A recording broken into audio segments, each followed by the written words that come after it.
Hello students, welcome back to my YouTube channel.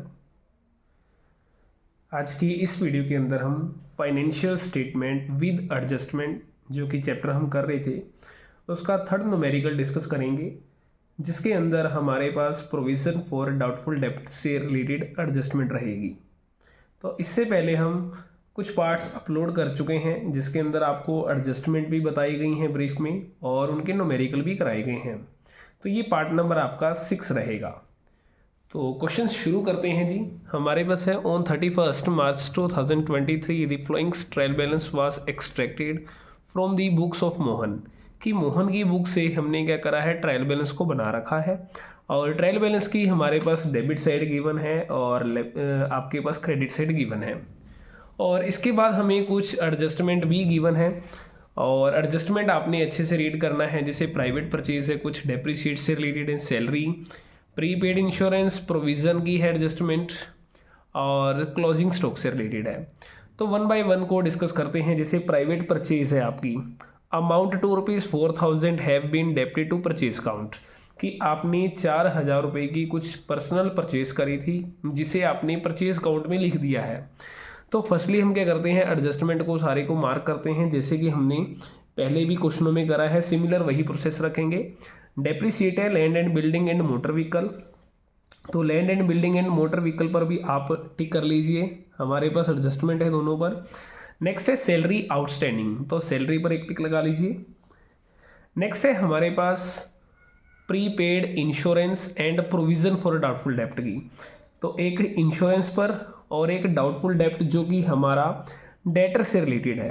तो हमने एक डेटर पर टिक रखना है ताकि हमें याद रहे कि हमारी एडजस्टमेंट इन इन पॉइंट्स पर रहने वाली है।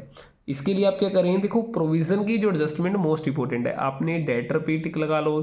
अगर कोई क्वेश्चन में हमारे पास बेड डेप्ट्स है तो उस पर भी मार्क कर लीजिए ताकि याद रहे हमें इसकी एडजस्टमेंट रहेगी। ऐसे ही हमारे पास यहाँ पे प्रोविज़न फॉर बेड है, डेप्ट का है, तो उस पर भी एक टिक लगा लीजिए ताकि हमें याद रहे कि हमारी इन सभी पॉइंट्स की एडजस्टमेंट रहने वाली है। नेक्स्ट हमारे पास क्लोजिंग स्टॉक है और क्लोजिंग स्टॉक की कोई भी वैसी एडजस्टमेंट ज़्यादा ज़रूरी भी नहीं, क्योंकि ये तो हमारा सिर्फ 2 जगह जाने वाला है। तो अब हम क्वेश्चंस को शुरू करते हैं जी। तो फर्स्टली आपने करना क्या है जी, क्वेश्चंस को शुरू करने से पहले आपने इसका परफॉर्मा सेट करना है और परफॉर्मे के अंदर आपने याद रखना है trading and profit and loss for the year ending 31 मार्च 2023, जो कि हमें डेट गिवन होगी वही डेट आपने लिखनी होती है।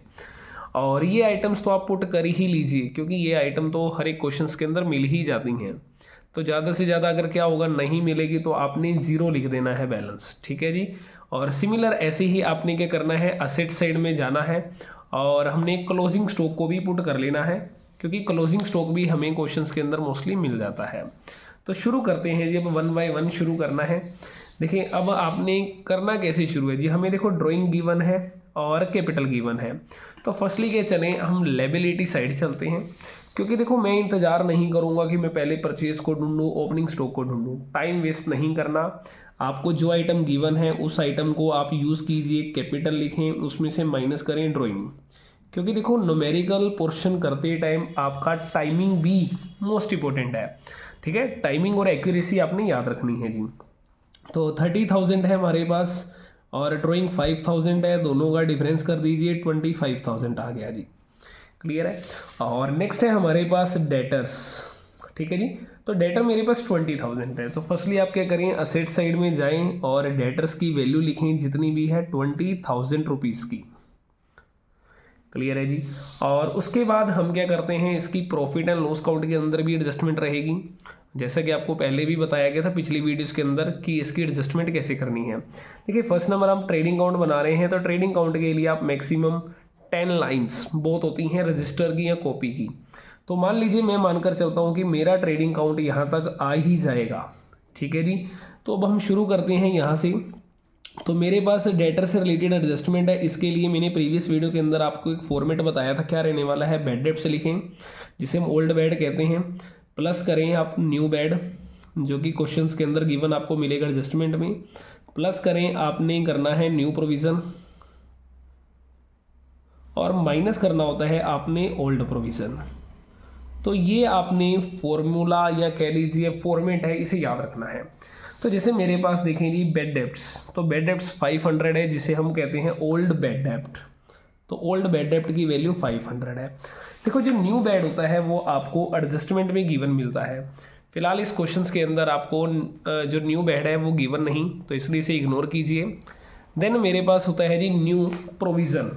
और देखो न्यू प्रोविज़न आपने कैसे बनाना है, प्रीवियस वीडियो के अंदर आपको बताया गया था कि जितने के भी आपके पास डेटर्स हैं उसमें से पहले आपने क्या करना है, न्यू बेड को माइनस करना है। जबकि इस क्वेश्चंस के अंदर न्यू बेड की वैल्यू आपको गिवन नहीं, तो 0 रख लीजिए। तो मेरे पास जो वैल्यू बच जाती है उस पर आपने न्यू बेड की या न्यू प्रोविज़न की परसेंटेज को पुट करना है। न्यू प्रोविज़न की परसेंटेज आपको 5% है, तो आपने 20,000 का 5% करना है, माइनस करें प्रोविज़न के नाम से और 1000 रुपीज़ को माइनस कर दीजिए, तो 19,000 आ गया जी आपका। क्लियर है, ये तो हमारा असेट साइड हो गया। अब इधर ही आ जाएंगे हम लायबिलिटीज हमारे पर्टिकुलर्स में।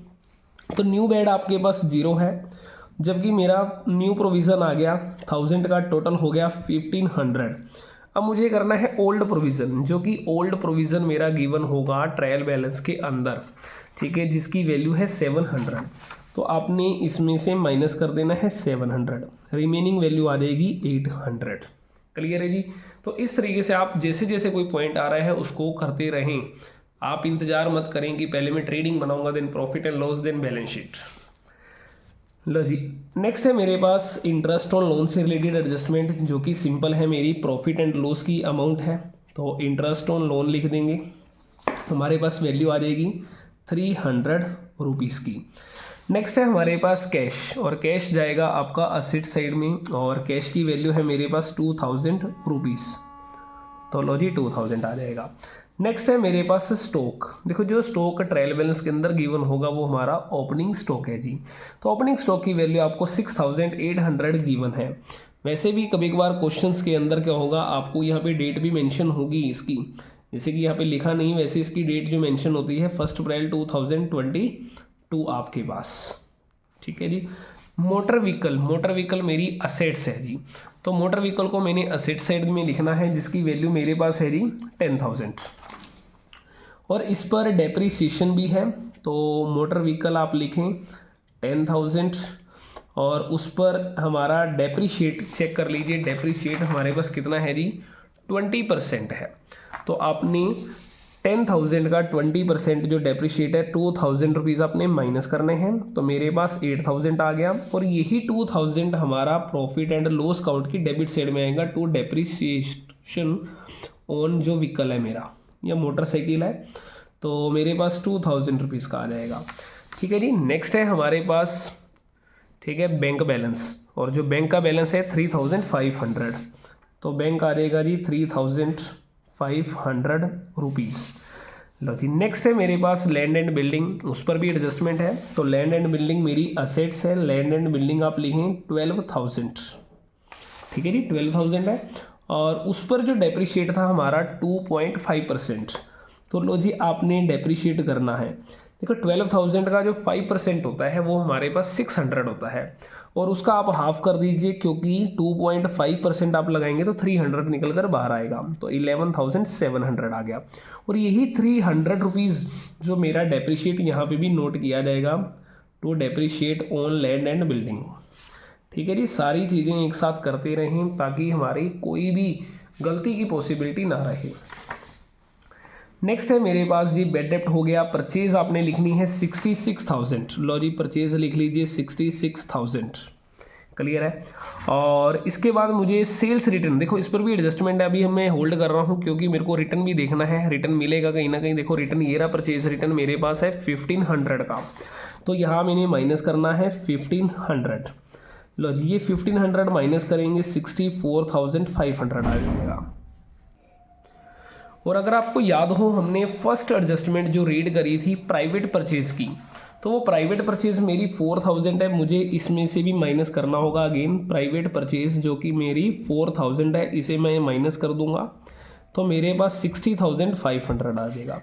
और यही प्राइवेट परचेज मेरी ड्राइंग भी है, तो माइनस कर देंगे हम प्राइवेट परचेज के नाम से 4,000 रुपीज़ की।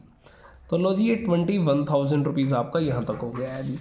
और नेक्स्ट है हमारे पास सेल्स रिटर्न, जो कि मेरा सेल में से माइनस हो जाएगा जब हमें सेल की वैल्यू मिल जाएगी जी। ओके, कैरीज आउटवर्ड है, देखो कैरीज आउटवर्ड आपका है जी प्रॉफिट एंड लॉस की डेबिट में जाएगा। फॉर्मेट अच्छे से याद रखना है आपने, क्योंकि फॉर्मेट के बिना काम नहीं चलेगा। तो कैरीज आउटवर्ड है मेरे पास 2500 का। जो कैरीज इनवर्ड है हमारा वो ट्रेडिंग की डेबिट में आएगा, क्योंकि कैरीज इनवर्ड को हम सिंपली कैरीज ऑन परचेज भी कह सकते हैं जी, जो कि 3000 रुपीज़ का है। और नेक्स्ट है मेरे पास सैलरीज है 9000। तो सैलरी पर भी एडजस्टमेंट थी, आपको याद हो, और सैलरी हमारी प्रॉफिट एंड लॉस की डेबिट में आएगा 9000।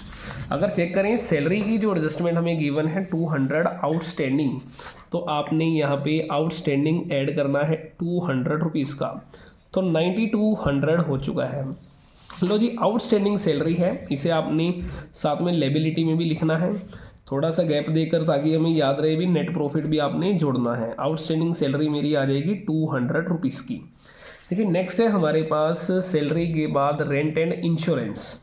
तो आपने रेंट एंड इंश्योरेंस भी हमारी देखो प्रॉफिट एंड लॉस की आइटम है, रेंट एंड इंश्योरेंस, तो हमारे पास टोटल है 3000 रुपीज़ का। और इस पर जो हमारी एडजस्टमेंट थी प्रीपेड की, कि जो प्रीपेड इंश्योरेंस है आपके पास वो 200 रुपीज़ का है, और जो प्रीपेड होगा वो हमारा माइनस किया जाएगा। ठीक है जी, प्रीपेड इंश्योरेंस 200 रुपीज़ आपने माइनस करना है, तो रिमेनिंग वैल्यू 2800। अब यही जो प्रीपेड इंश्योरेंस है वो आपकी असेट साइड में रिकॉर्ड किया जाएगा प्रीपेड के नाम से। लो जी प्रीपेड इंश्योरेंस, जो कि मेरा 200 रुपीज़ का रहेगा जी। अब नेक्स्ट देखते हैं हमारे पास है जी एडवर्टाइजिंग। देखो एडवर्टाइजिंग आपकी कहाँ जाएगी जी, ट्रेडिंग प्रॉफिट एंड लॉस में जाएगी।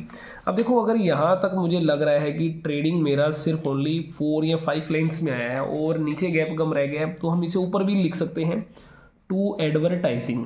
बस आपको याद रहना चाहिए कि आपने अच्छे से फॉलो करना है जो फॉर्मेट आपको बताया गया कि 10 लाइन्स छोड़ के।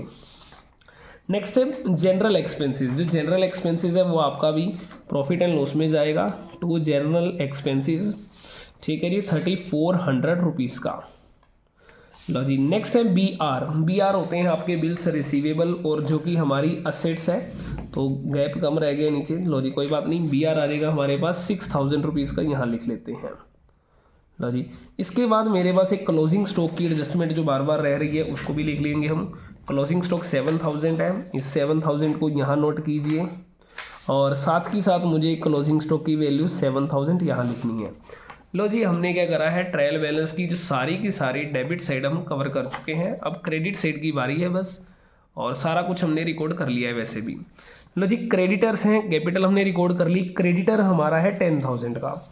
लो जी क्रेडिटर हमारी लेबिलिटी है, तो क्रेडिटर हमारा 10000 यहाँ रिकॉर्ड कीजिए लेबिलिटी में। और नेक्स्ट है मेरे पास बैंक लोन, जो कि लेबिलिटी है 9500 की। लो जी बैंक लोन 9500। नेक्स्ट है मेरे पास प्रोविज़न हमने कर चुके हैं, सेल्स की बारी आ चुकी है। लो जी सेल है 1,10,000, 8 माइनस करें तो 1,02,000 आ जाएगा।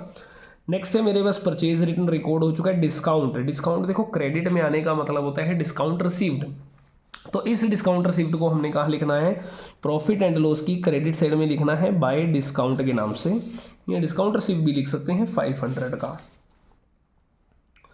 नेक्स्ट है मेरे पास बीपी, जो कि 2000 का है, वो मेरी लेबिलिटी है, तो आपने लेबिलिटी साइड में बीपी लिखना है 2000 रुपीज़। लो जी नेक्स्ट है रेंट रिसीव्ड, रेंट आपको रिसीव हुआ है, तो ये मेरा प्रॉफिट एंड लॉस की क्रेडिट में आएगा रेंट रिसीव्ड 300 रुपीज़ का। क्लियर है जी। लो जी ये हम सारी की सारी आइटम्स को पुट कर चुके हैं, सोल्व कर चुके हैं।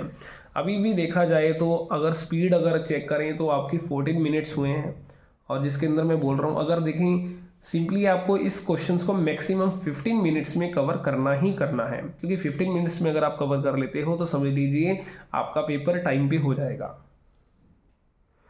जी अब आपने करना क्या है जी, क्रेडिट साइड का टोटल करना है। क्रेडिट साइड का टोटल हमारे पास 1,09,000 आ जाएगा, उसमें से आपने 16,800 जो डिडक्ट करना है, 60,500 एंड 3,000 ये आपने सारे माइनस कर देने हैं।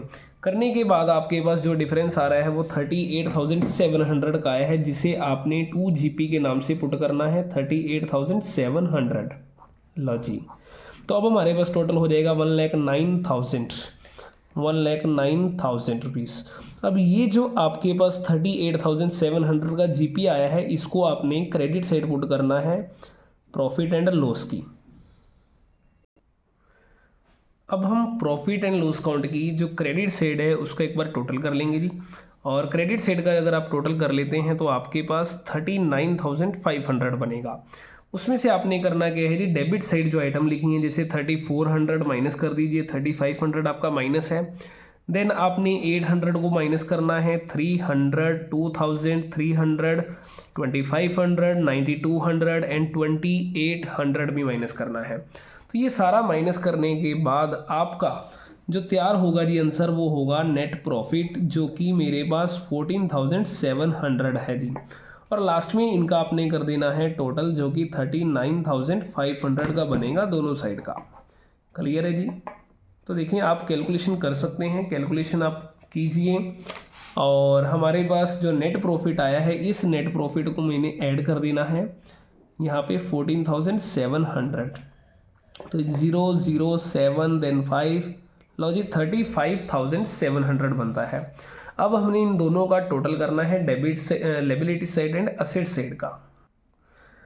देखिए अब लेबिलिटी साइड का अगर हम टोटल करते हैं तो हमारे पास देखें 35,700 plus 200 plus 10,000 plus 9,500 plus 2,000 is equal to हमारे पास है जी 57,400 रुपीज़।